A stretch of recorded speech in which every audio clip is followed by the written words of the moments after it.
Dadalhin kita Sintonado, pero pumatok. Sino ba ang lalaking nag-viral? Kahit na masakit sa tenga ang pagkanta niya ng hit song na Jopay.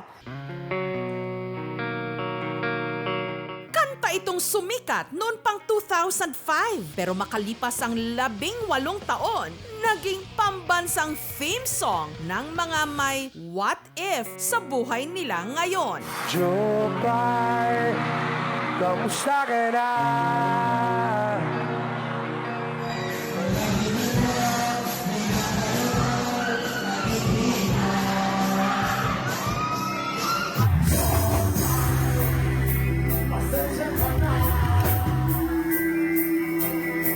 Wala rin kasi akong makausap at kasama. Kapag ito na ang pinatugtog, rak-rakan na.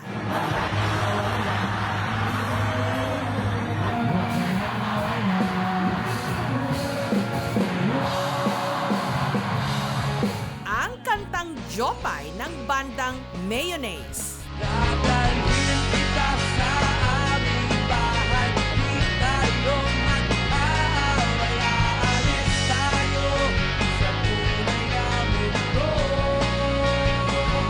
Ang kwento ng vocalist at mismong sumulat ng awitin ang naging inspirasyon niya. Sino pa kundi si Sex Bomb Jopay. Nung napanood ko yung Itbulaga, may Lenten special, umiiyak si Jopay.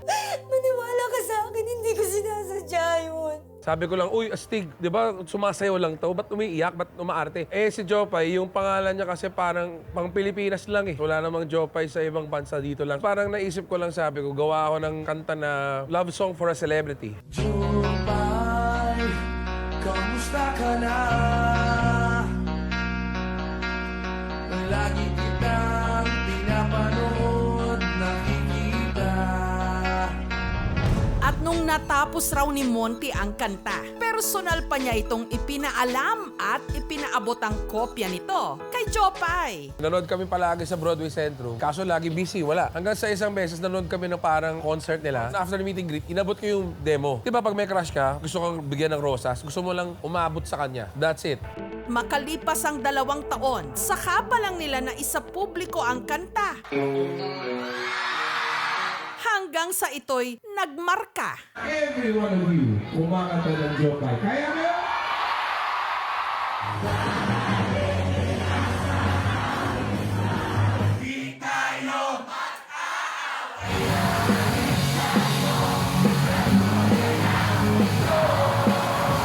Relatable kasi love song, simple lyrics, kahit bata. Paulit-ulit lang, huwag ka nang mawala, huwag ka nang mawala.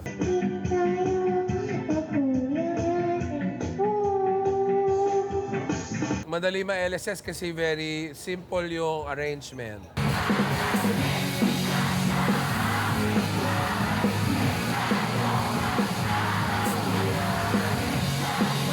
Sa tunay na mundo.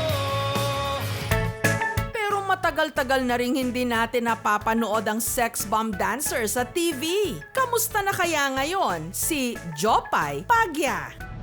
Jopay, kumusta ka na? Eto, palagi masaya. Kasi ang real name ko is Joffany. D-I-O-F-A-N-N-Y. Nag-audition ako. Sabi, anong name mo? Joffany po. Hindi catchy. Jopay ka na lang. Jopay, kamusta ka na? Nag-ibang bansa kami. Pag uwi ko, taxi-taxi pa ako ng dati. Biglang tugtog. Jopay, ganyan-ganyan. Jopay. Parang narinig ko na tong music na to. Jopay, ako ba yan? Tapos naalala ko, may nagbigay nga pala sa akin ng tape.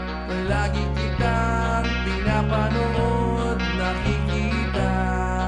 Yung first time na na-meet ko siya, tapos tinugtog niya yung Jopay. Nakijam ako sa kanya. Dadalhin kita sa aming bahay. Di tayo mag-aaway. Bakit wala ako dyan? Dapat ako yan. So sabi niya, nag-reach out kami sa manager mo dati. Pero sabi nga daw nung manager ko before, busy pa that time.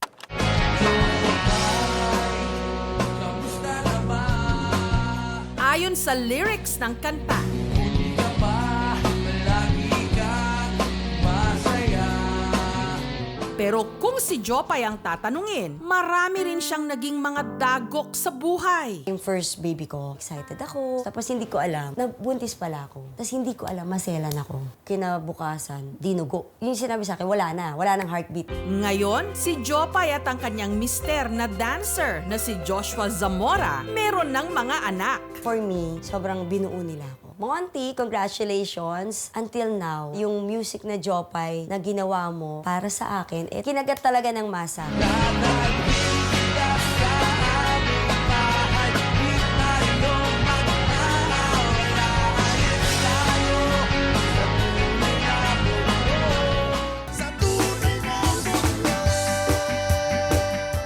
Ngunit sa dinami-rami ng renditions o versions ng kantang Jopay, ito ang talagang tumatak. Huwag ka na mawala, huwag ka na mawala. Ngayon, dadaling kita sa bahay, di tayo mag-aaway. Tayo sa tunay na mundo. Dahil sa kanyang viral cover, lahat nag-adjust. Huwag ka nang mawala. Huwag ka nang mawala. Huwag ka nang mawala. Ngayon. Ang may pasimuno, ang 24 anyos na si Kosang Marlon. I'm listening to Jopay by Mayonnaise. Huwag ka nang mawala. Sinadya ko lang din po lahat. Bigla na lang po lumabas sa bunganga ko po yun. Kinabukasan, nag-million views po agad.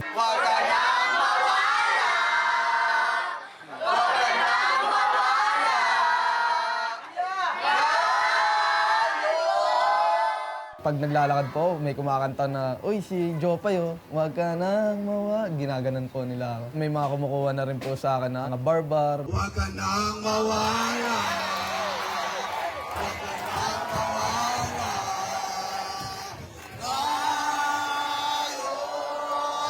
Pagka pumapanik po ako doon, gumaganon-ganon po ako doon para maano po yung boses ko. Kasi po, dancer po ako eh.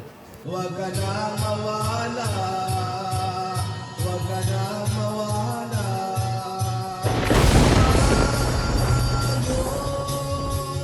Ang kantang Jopay, espesyal daw talaga para kay Kosang Marlon. Naghiwalay po kami ng dati ko po. Sa hindi na po pagkakaintindihan.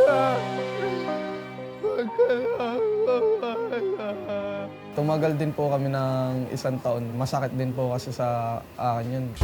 Hanggang nakilala niya ang bagong Jopay ng kanyang buhay, si Kay. Nag-scroll lang po ako sa mga recommend na friends. Inad ko po siya. Pogi siya dun eh. Dun lang. Reply niya po sa akin, hehehan, wala akong pag-asa dito. Bigla na lang po siya nag-chat sa akin kasi po nakita niya daw ako sa TikTok. Bigla po siyang umamin na crush niya rin pala ako. Siya po yung nanligaw sa akin. Tinanong ko siya kung gusto mo akong maging girlfriend. Tapos umuo naman siya.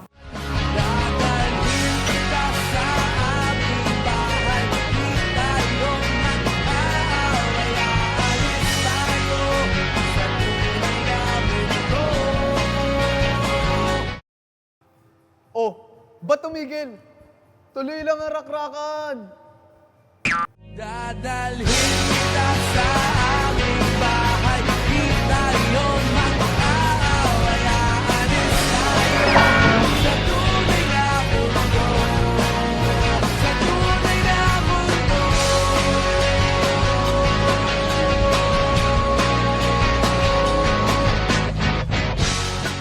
Gayunman, aminado si Kane na naririndi siya sa kanyang nobyo, lalo na kung hawak nito ang mikropono. Tayo sa tunay na mundo.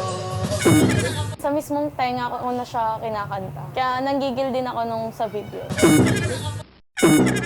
Huwag ka nang mawala, Sorry po sa mayonnaise kasi nabago ko po yung tono. Okay lang po sa akin na makita ko po sila. Para makapag-sorry na rin po. Pwede po kung makaka-jabbing ko po sila. Tono ko nga lang po ang gagamitin ko. What if si Kosang Marlon ma-meet ang bandang Mayonnaise? Nakakakaba po. Baka po batukan ako bigla. Siyempre, exciting din. Siyempre, ngayon ko lang po makikita eh. Napanood niyo na ba siya? Huwag ka nang mawala. Oo, natatawa ako. Sabi ko, wala na kaming ginagawa. Mga tao na yung nagpapanatili ng relevance tong kanta. Sir, kasama namin si Marlon ngayon. Hello, Marlon. May makeup ka pa, ha? Pinagandahan niyo. Talo pa kami. Pinalo niya po talaga. Nairita rin po kasi siya. Tsaka minsan, pag pwede ka, ikaw na lang kumanta sa amin. Bahala na siya, matanda na yan eh.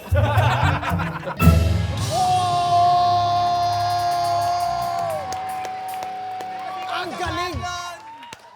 Halika dito, Marlon. Halika dito.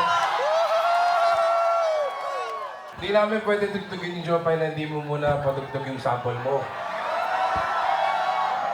Mga kaibigan ko, Kosang Marlon! Yari na naman tayo na sa TikTok. At heto na nga ang inaabangang collab sa simula ng taon. Mayonnaise, drop Kosang Marlon for #KMJS. Huwag ka nang mawala. Huwag ka nang mawala.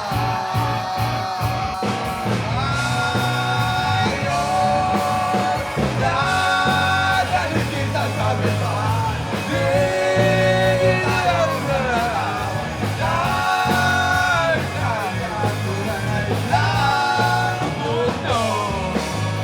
dadalhin kita sa bitawan.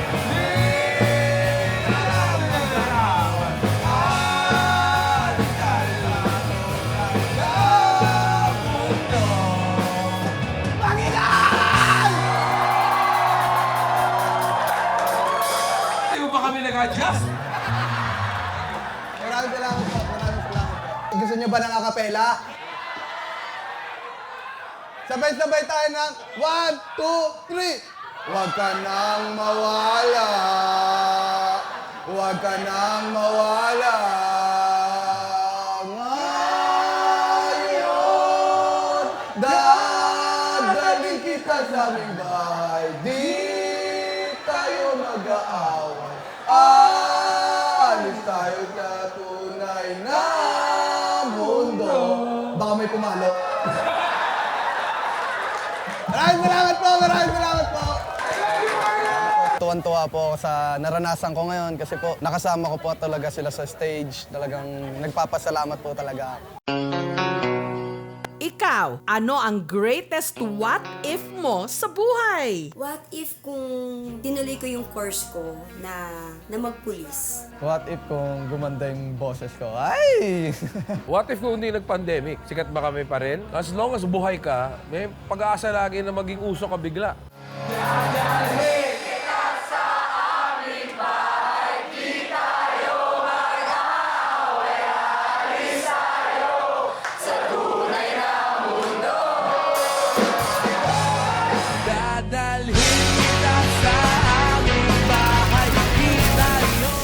Ano man ang ating greatest what if, malay nyo, baka hindi pa huli ang lahat para ito'y maisakatuparan.